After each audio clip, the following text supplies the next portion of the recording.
Bonjour, Pascal des médiathèques d'Annecy.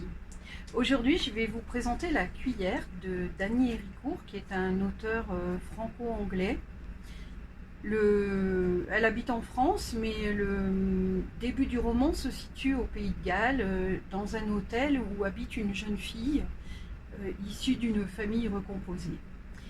Son papa décède et à son chevet, elle découvre une cuillère qui a des armoiries complètement différentes de l'hôtel dans lequel ils habitent. Et elle est intriguée.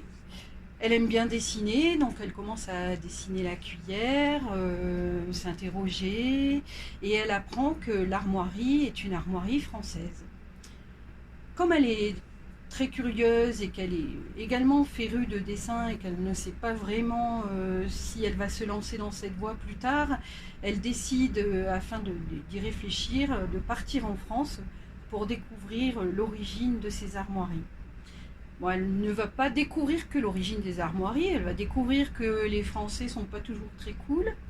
Heureusement, elle est aidée par quelques petites personnes qu'elle rencontre par-ci, par-là, dont une personne qui va lui donner une liste complète de tous les châteaux parce qu'elle est dans le Morvan, du coup, hein, on lui a dit que les armoiries, c'était plutôt dans cette région qu'elle pourrait les trouver. Et donc, on lui donne une liste de tous les châteaux qui commencent par B. Et c'est comme ça qu'elle rencontre toutes sortes de personnages, parfois loufoques, parfois sympathiques. Et elle finit par tomber en panne. Donc, elle est obligée de rester en France dans le dernier château qu'elle a visité. Elle tombe sur des gens absolument charmants qui s'occupent d'elle et qui lui proposent de rester tout le temps qu'elle le souhaite si elle désire continuer à sillonner la France et visiter les châteaux qui pourraient lui donner des indices. Donc je ne vous en dis pas plus parce que, bien entendu, vous seriez trop informé et il faut que je vous laisse quand même le plaisir de connaître la fin. C'est un livre qui est tout en douceur, mais également plein d'entrain, parce que, voyons, comme elle est en voyage, il lui arrive tout un tas de petites situations rocambolesques. C'est une série de petits chapitres, donc c'est très léger et c'est poétique. Elle aurait pu faire un essai sur la cuillère, mais elle a décidé d'en faire un roman. Mais de temps en temps, on retrouve des extraits d'un journal d'un collectionneur qui s'appelle le colonel Montgomery Phillips.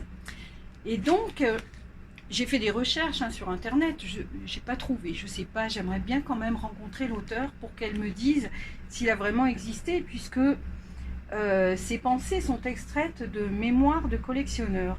Donc je vais quand même vous lire un tout petit passage parce que c'est une réflexion sur la vie qui m'a beaucoup touchée.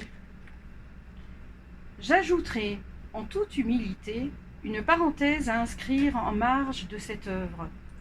Si la vie vous permet de ne pas collectionner, si elle contient de l'amour, du mouvement, de l'exaltation, voire une fraction équitable de chaleur humaine, ne perdez pas votre temps à chasser l'objet rare. Répandez vos trésors, offrez, perdez, abandonnez et ouvrez la porte.